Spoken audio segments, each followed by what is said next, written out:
Assalamualaikum warahmatullahi wabarakatuh. Halo teman-teman, perkenalkan nama saya Rindiani dengan NIM 90500123008. Pada video kali ini saya akan membahas sedikit mengenai materi pengertian dari ekonomi makro, di mana ekonomi makro adalah cabang ilmu ekonomi yang mempelajari perekonomian secara keseluruhan, fokus pada variabel ekonomi global seperti pendapatan nasional, inflasi, pengangguran, dan pertumbuhan ekonomi, serta bagaimana kebijakan pemerintah mempengaruhi perekonomian nasional.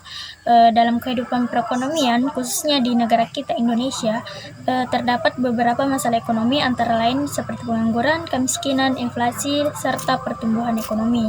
Pertama-tama kita akan membahas mengenai pengangguran, di mana berdasarkan data Badan Pusat Statistik atau BPS, tingkat pengangguran di Indonesia pada Agustus 2024 adalah 4,90%.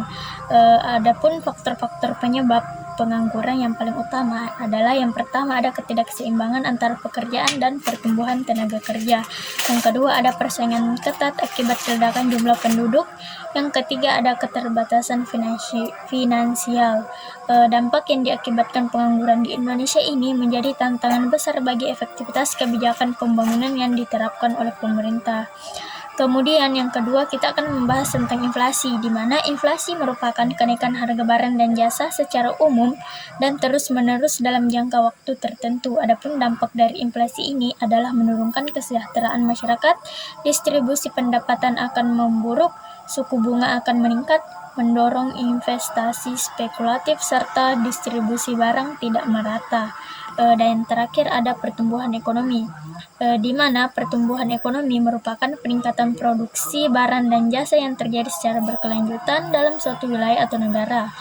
Pertumbuhan ekonomi dapat diukur dengan menggunakan produk domestik bruto atau PDB, ataupun produk domestik regional bruto atau PDRB.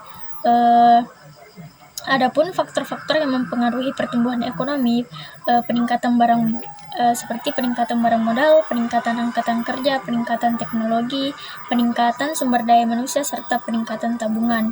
Manfaat dari pertumbuhan ekonomi itu sendiri yaitu yang pertama ada pertumbuhan ekonomi dapat menjadi indikator keberhasilan pembangunan ekonomi. Yang kedua ada pertumbuhan ekonomi dapat menjadi alat ukur untuk melihat perkembangan perekonomian. Yang ketiga dapat mendorong kenaikan pendapatan per kapita.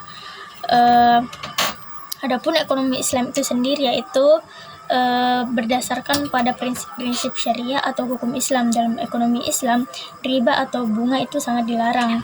Mungkin itu saja yang dapat saya jelaskan, lebih dan kurangnya mohon dimaafkan.